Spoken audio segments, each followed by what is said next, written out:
Hello दोस्तों, आप सभी को मेरे यूट्यूब चैनल पर स्वागत है। तो आज का हम इम्पोर्टेंस करंट अफेयर देख रहे हैं जो आपके एग्ज़ाम के लिए काफ़ी इंपॉर्टेंट है। तो पहला जो प्रश्न है कि लिंगवॉर्ड के ब्रांड एम्बेसडर कौन है। तो इसका 4 ऑप्शन दिया रहेगा, आप उसमें से सही ऑप्शन चुनना है। इसी तरह के एग्ज़ाम में देखने को मिलेगा। तो लिंगवॉर्ड को जो ब्रांड एम्बेसडर बनाए गए हैं उनका क्या नाम है, तो यह सही आंसर होगा सौरभ गांगुली को। ये जो लिंगवॉर्ड है ना, अपने कोविड 19 सुरक्षात्मक मास्क कोविड-19 के सुरक्षा के लिए एक मास्क बनाने वाली कंपनी है। इसके लिए सौरभ गांगुली को ब्रांड एम्बेसडर नियुक्त किया गया। कोविड-19 महामारी भी है, उसके सुरक्षात्मक मास्क के लिए और दस्ताने के लिए सौरभ गांगुली इसके क्या करेंगे, सुरक्षित कि आप मास्क पहनिए और कोरोना से बचिए। इसीलिए इस तरह का प्रचार सौरभ गांगुली करते हुए ब्रांड एम्बेसडर के तौर पर नजर आएंगे। इसलिए इनको सौरभ गांगुली को बनाया गया। इसका सही आंसर होगा ए नंबर। अगला जो प्रश्न है कि द बोरिंग क्या है, द बोरिंग और lady Curzon medical college and research institute किस व्यक्ति के नाम पर बन रहे हैं। तो द बोरिंग और lady Curzon medical college and research किस व्यक्ति के नाम पर बन रहे हैं। तो इसका 4 ऑप्शन दिया हुआ है, आप इसका सही आंसर बताइए। तो इसका सही आंसर होगा अटल बिहारी वाजपेयी के नाम पर, यानी पूर्व प्रधानमंत्री जो अटल बिहारी वाजपेयी है उनके पर बोरिंग और लेडी कर्जन मेडिकल कॉलेज और अनुसंधान संस्था का नाम क्या गया, बदल दिया गया कि द बोरिंग और लेडी कर्जन मेडिकल कॉलेज जो अटल बिहारी वाजपेयी जो हमारे पूर्व प्रधानमंत्री थे उन्हीं के नाम पर बन रहा है। तो इसका सही आंसर क्या होगा, सी होगा। अगला जो प्रश्न है कि बच्चों के लिए फिट इंडिया स्कूल वीक के दूसरे संस्करण का उद्घाटन किसने किया। तो इसका सही आंसर क्या होगा, तो इसका सही आंसर होगा खेल मंत्री अभी वर्तमान के किरण रिजिजू ने फिट इंडिया स्कूल वीक के दूसरे संस्करण का उद्घाटन किया। तो इसका सही आंसर कौन होगा, ऑप्शन नंबर बी। अगला प्रश्न है कि अगला जो प्रश्न है कि किस देश ने जॉन कैरी को पूर्णकालिक जलवायु नेता के लिए नियुक्त किया। तो इसका सही आंसर क्या होगा, इसका सही आंसर होगा ऑप्शन नंबर सी, अमेरिका, कि जॉन कैरी को पूर्णकालिक जलवायु नेता के लिए नियुक्त किया गया। ये पहली बार ऐसा हुआ कि संयुक्त राज्य अमेरिका यूएसए है, उसने पूर्णकालिक जलवायु नेता की क्या नियुक्ति किया। जो ऐसा अमेरिका ने पहली बार किया, जो क्या था, मंत्री स्तरीयों की बैठक में भाग लेगा। क्या करेगा ये, जो इसने नियुक्त जो किया जॉन कैरी को पूर्वकालिक जलवायु नेता का है, तो इसे क्या करेंगे, मंत्री स्तरीयों के क्या करेंगे, भाग लेंगे। अगला प्रश्न हमारा है, अगला प्रश्न देखिए हमारा कि किस राज्य सरकार ने पुलिस अधिनियम संशोधन अध्यादेश की घोषणा की जो परिवादनीय सामग्री को दंडनीय बना रही है। तो इसका सही आंसर क्या होगा, इसका सही आंसर होगा केरल ने क्या किया, एक अध्यादेश लाकर साइबर मानहानि के अपराध को क्या करा, 3 साल तक के सजा का प्रावधान रखा। या केरल गवर्नमेंट द्वारा क्या गया कि पुलिस अधिनियम संशोधन अध्यादेश की घोषणा की जो क्या था, परिवादनीय सामग्री को दंड बना रही थी। यानी केरल सरकार था क्या साइबर मानहानि के मुकदमे में 3 साल के लिए सजा का प्रावधान रखा है। अगला जो प्रश्न है हमारा कि किस मंत्रालय ने ट्रांसजेंडर व्यक्तियों के लिए एक राष्ट्रीय पोर्टल लॉन्च किया। तो यह जो इसका सही आंसर होगा कि ट्रांसजेंडर व्यक्तियों के राष्ट्रीय पोर्टल लॉन्च किया, यह सही आंसर इसका होगा कौन सा, सामाजिक न्याय और अधिकारिता मंत्रालय। तो इसका सही आंसर होगा ऑप्शन नंबर बी, केंद्रीय सामाजिक और न्याय अधिकारिता मंत्रालय ने क्या किया, ट्रांसजेंडर समुदाय को सशक्त बनाने के लिए, इसका उद्देश्य क्या था, तो ट्रांसजेंडर समुदाय को सशक्त बनाने के लिए ऐसा लॉन्च किया, जिससे क्या करेंगे, अपने आईडी कार्ड को करने में सक्षम होंगे। मतलब कि उसको सशक्त बनाना ही मुख्य उद्देश्य था।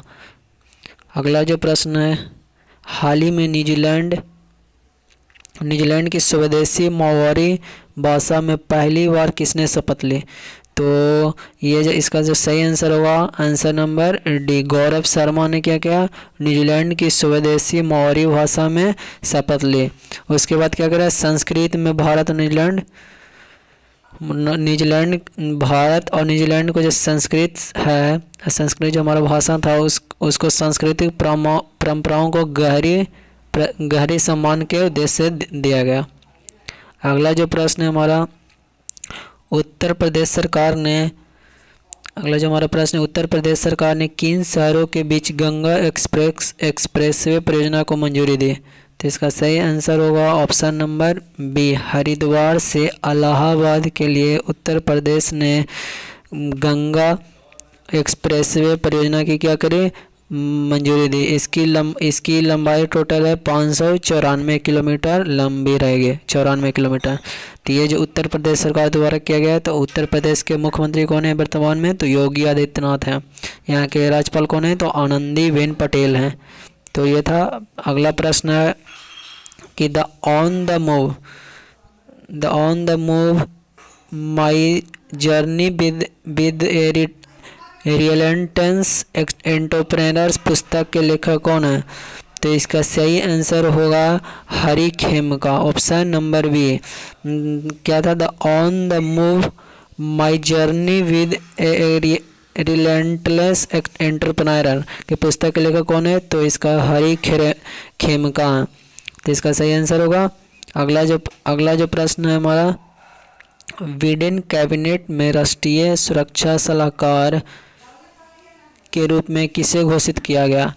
तो बिडेन कैबिनेट में जो राष्ट्रपति जो बने हैं, जो बिडेन ने अपनी राष्ट्रीय सुरक्षा सलाहकार के रूप में जेक सुलिवन को नाम को घोषित किया गया था। यानी इसका आंसर क्या होगा? Option number C, Jake Sullivan को क्या करा? कैबिनेट में राष्ट्रीय सुरक्षा सलाहकार नियुक्त किया गया।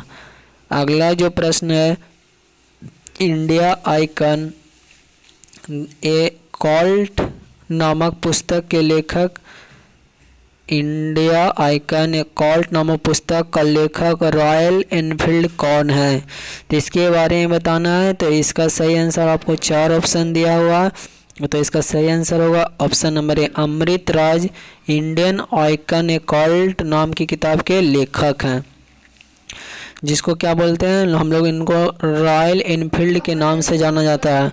यह क्या है? कंपनी है, जो व्यक्तियों की कहानी है जिन्होंने इसे बताया। क्या है? कंपनी क्या है जिसमें व्यक्तियों की कहानी है उसको बताया गया है। अगला जो प्रश्न है, श्री गुरु नानक देव की जीवन पुस्तक के लेखक कौन है? तो इसका सही आंसर होगा ऑप्शन नंबर, श्री गुरु नानक देव की जीवनी पर पुस्तक लेखक कौन है? तो इसका सही आंसर होगा कृपालु सिंह, ऑप्शन नंबर सी। तो प्रधानमंत्री नरेंद्र मोदी ने श्री गुरु नानक देव के जीवन और आदर्शों पर क्या करा? पुस्तक का विमोचन किया, जो कृपालु सिंह का किताब है। कृपालु सिंह, इस किताब के लेखक कौन है? कृपालु सिंह थे, वही इसका आंसर है। अगला प्रश्न है कि 26/11 पुस्तक जो मुंबई हमला था उसी से पुस्तक brave heart my encounter with terrorist that night के लेखक कौन है? तो इसका सही आंसर होगा Parveen Kumar Tewariya, option number D, Parveen Kumar Tewariya 26/11 के लेखक हैं। Brave heart my encounter with terrorist that night, इनके लेखक हैं। अगला जो प्रश्न हमारा है क्वेश्चन नंबर 14 कि कर्नाटक सरकार ने किस वर्ष में 50 बिलियन अमेरिकी डॉलर का जैव प्रौद्योगिक बाजार बनाने का लक्ष्य रखा? तो यह कर्नाटक सरकार ने घोषणा की है कि 2025 तक 50 अमेरिकी डॉलर जैव प्रौद्योगिक बाजार बनाने का लक्ष्य कर्नाटक सरकार द्वारा किया गया है। तो ये याद रखिएगा कि 2025 तक है। अगला प्रश्न है, केंद्रीय मंत्रिमंडल ने किन देशों के बीच हस्ताक्षरित भौतिक, सांस्कृतिक और खेल के क्षेत्र में सहयोग पर समझौते ज्ञापन को मंजूरी दी? तो केंद्रीय मंत्रिमंडल ने जो देश है वह है ब्राज़ील है, रूस है, भारत है, चीन है और दक्षिण अफ्रीका के साथ क्या किया, भौतिक, सांस्कृतिक और खेल के क्षेत्र में सहयोग पर ब्रिक्स देशों के बीच, ये जो सारे हैं ब्रिक्स देश हैं, इसके बीच क्या किया गया, समझौता पर हस्ताक्षर किया गया। ये केंद्रीय मंत्रिमंडल द्वारा किया गया। तो ये था 15वां प्रश्न। अगला जो प्रश्न है कि हर साल राष्ट्रीय दुग्ध दिवस किस तारीख को मनाया जाता है। तो राष्ट्रीय दुग्ध दिवस जो मनाया जाता है हर साल, यह 26 नवंबर को मनाया जाता है। कब मनाया जाता है, तो 26 नवंबर को मनाया जाता है। भारत में इसको श्वेत क्रांति के नाम से जानते हैं। श्वेत क्रांति के, भारत की श्वेत क्रांति के जनक डॉक्टर कौन थे, भारत में इसको दूध उत्पादन है उसको श्वेत क्रांति के नाम से जानते हैं। और इसके जो जनक थे वह थे डॉक्टर वर्गीज, कौन थे, डॉक्टर वर्गीज कुरियन। डॉक्टर वर्गीज कुरियन इनके क्या थे, जनक थे। और उन्हीं के जो डॉक्टर वर्गीज कुरियन के उपलक्ष्य में ही, उनकी जयंती पर ही हम लोग 26 नवंबर को राष्ट्रीय दुग्ध दिवस मनाते हैं, ताकि उनका भी याद रहे। अगला जो प्रश्न है हमारा, कोविड-19 महामारी के बारे में लोगों को जागरूक करने के लिए किस राज्य सरकार ने हिम सुरक्षा अभियान शुरू किया। तो जो ये हिम सुरक्षा अभियान शुरू किया गया, यह हिमाचल प्रदेश सरकार द्वारा किया गया। हिम से होता है बर्फ, यानी हिमाचल, ऐसे याद रखिएगा। हिम सुरक्षा यानी हिमाचल। तो यह 24 नवंबर 2020 को हिमाचल प्रदेश सरकार की वहाँ पर जो कोविड-19 महामारी है उसके लोगों को जागरूक करने के लिए ऐसा काम किया गया, ताकि लोगों में कोविड-19 के लिए मतलब कोई जागरूक हों और अपने आप को बचाएं कोविड-19 से। अगला जो प्रश्न है कि लॉस एंजलिस में आयोजित होने वाले 93वें अकादमिक पुरस्कारों के लिए किस भारतीय फिल्म का चयन किया गया। तो इसका सही आंसर होगा जल्लीकट्टू, ऑप्शन नंबर डी। जो मलयालम फिल्म है जल्लीकट्टू को 93वें अकादमी पुरस्कार के लिए सर्वश्रेष्ठ विदेशी भाषा फिल्म श्रेणी के लिए क्या करा, भारतीय अधिकारियों ने इसको प्रवेश रूप में फिल्म को चुना। कहने का अर्थ है कि मलयालम जो फिल्म है जल्लीकट्टू उसके 93वें अकादमी पुरस्कार के लिए चुना गया।